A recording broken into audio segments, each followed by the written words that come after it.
Yes, we had a tremendous start of the year. Actually, our revenue, I should say, grew by 19%.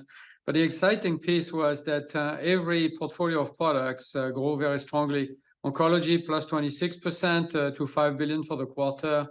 Cardiovascular 23%. Rare disease 16% growth.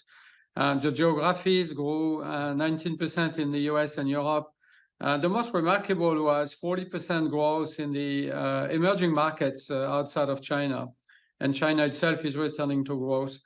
So really a very, very strong start of the year. And beyond the financials, our portfolio, our pipeline is making tremendous progress. And we started new phase 3 trials, and we announced very positive results, in particular in oncology, which we will present at the ASCO in Chicago very soon. Yeah, you've got an investor day coming up next month, and it seems like you just said, you're going to discuss the pipeline, including the timing of future treatments and their revenue potential. So can you give us a little sneak peek now for some of us who can't wait? Yes, exactly. Actually, Marty, thank you for that question. What we're going to try and show to investors is that we can be a strong growth company, not only for the next 7-8 years to 2030, but even beyond that. And so the growth over the next period of time to 2030 is going to be driven by what we have in our hands today and what is going to come out of our phase 3 pipeline very soon. So we're going to attract attention to investors, of investors to the major growth drivers. We're going to show them where consensus is actually underestimating some of our products and the opportunities we have in our pipeline. We have a very large pipeline of new projects, and some of those are underestimated.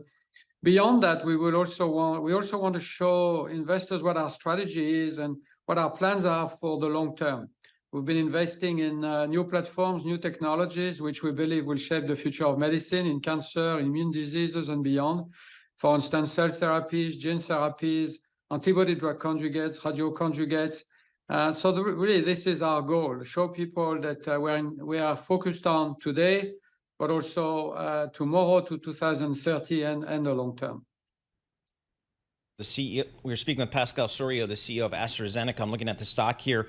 AZN is the ticker. It's a big company, $230 billion market cap. The stock is up 6% today on the back of those strong earnings, up 12% year to date. Pascal, I always joke to people, and I say, in my next life, I want to come back as a healthcare M&A banker, because it seems like every Monday we come in and pharmaceutical company A is buying pharmaceutical company B or biotechnology company C.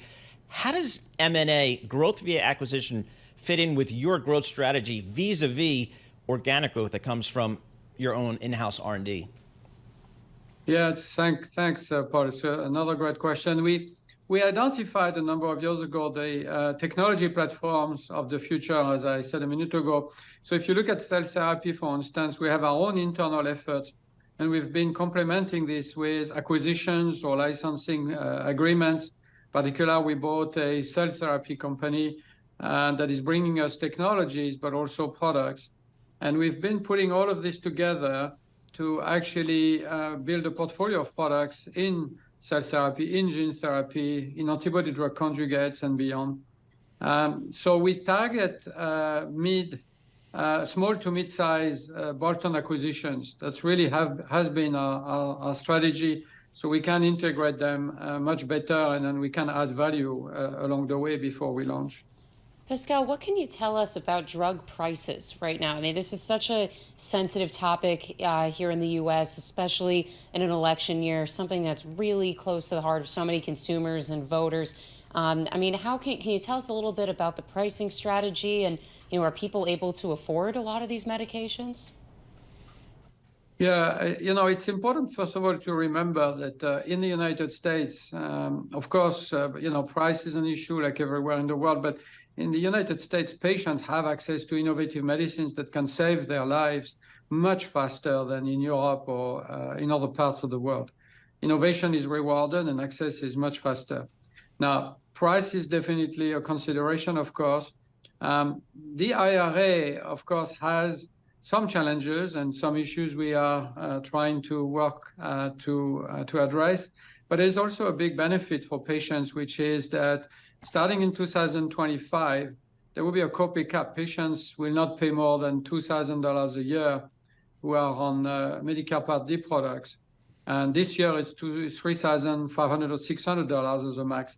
So ultimately, if you're a Medicare patient, you will not pay more than $2,000 a year for your medicines, regardless of how many medicines you have and how much they cost. So that will be really an enormous progress for patients. And of course, some of these rebates or that are discounts that are required to compensate for this, we will be paying. But suddenly we see that as a big improvement for patients and hopefully also an incremental revenue for us, because patients will be able to afford their medicines and take them and stay on them longer. So, you know, win-win, really better for patients and hopefully better for the industry as well.